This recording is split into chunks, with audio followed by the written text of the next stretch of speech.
Shine परिवार के आप सभी कस्टमर, सभी एसोसिएट, आप सभी को Rashid Naseem, chairman shine group का प्यार भरा नमस्कार। साथियों, लिस्ट एक ऐसी लिस्ट है जिसके ऊपर अगर कंपनी चुपचाप अपना काम भी करे तो लीगल में गए हुए कस्टमर्स को कंपनी जो बार बार कह रही है कि लंबे समय तक वो खींचे जा सकते हैं, लंबे समय तक उनकी लायबिलिटी नहीं उतरे,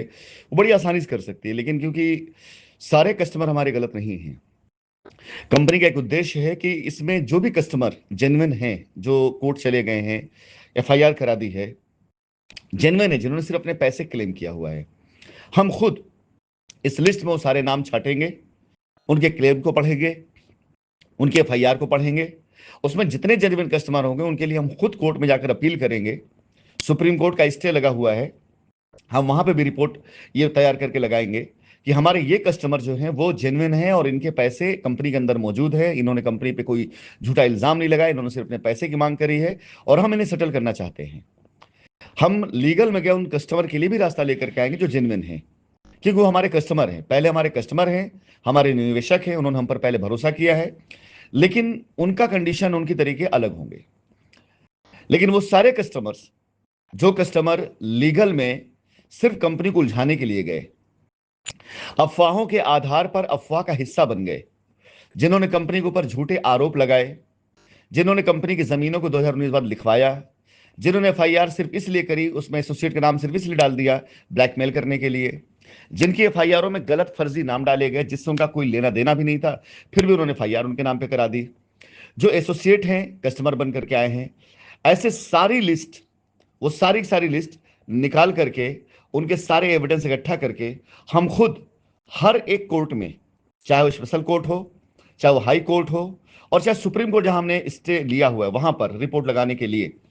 कि ये वो कस्टमर हैं जिन्होंने कोर्ट को बहकाया, कानून को बहकाया, एजेंसी को बहकाया, और जांच होने के बाद भी आज इनका केस लिस्ट हो रहा है। एजेंसी ने जांच कैसे करी है और कैसे इनका क्लेम पास हो सकता है।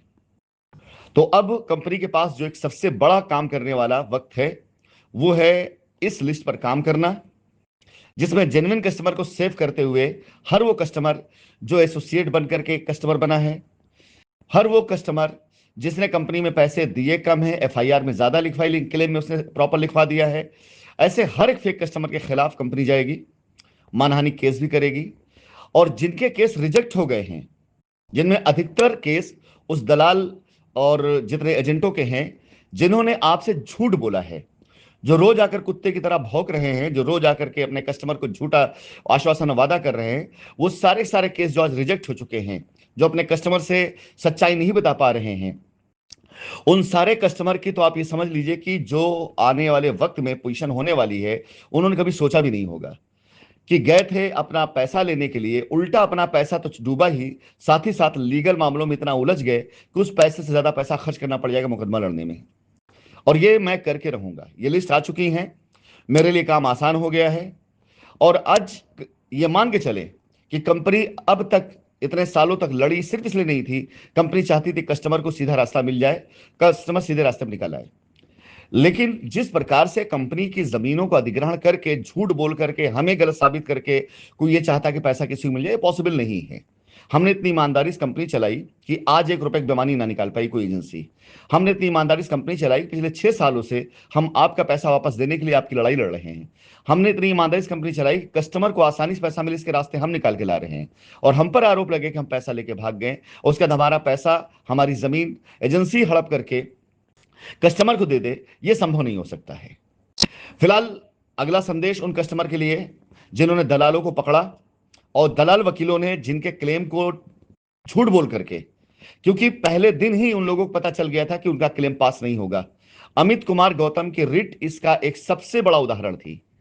सबसे बड़ा उदाहरण इस बात की थी अमित कुमार गौतम की रिट, क्योंकि उस लोग को सबको पता था कि ये क्लेम फाइल नहीं होंगे, इनके पास डॉक्यूमेंट्स नहीं है, और उस डॉक्यूमेंट्स को रेलेवेंट बनाने के लिए हाईकोर्ट जाना हुआ। और यह सोचकर हाईकोर्ट जाना हुआ कि अगर वहां पे डिसीजन पेंडिंग हो गया तो हम क्लेम डाल देंगे और कह देंगे डिसीजन पेंडिंग अभी हाईकोर्ट में। और अगर बाय द किसी भी वजह से, फिलहाल इतनी बुद्धि थी नहीं इन लोगों के पास, पता नहीं कहां की वकालत पढ़ा इन लोगों ने, अगर इतनी बुद्धि होती समझ में आ जाता, अगर केस में किसी प्रकार से कोई भी और आ गया, डिसीजन आ गया, तो जीवन भर किसी अदालत में केस अब नहीं फाइल किया जा सकता है। फिलहाल दलालों से पूछिए आपका पैसा कैसे मिलेगा, क्योंकि पैसा मिलना तो भूल जाइए आप, उल्टा आप कंपनी को कैसे 50 लाख का हर्जाना देंगे, अब इसकी तैयारी आप करें।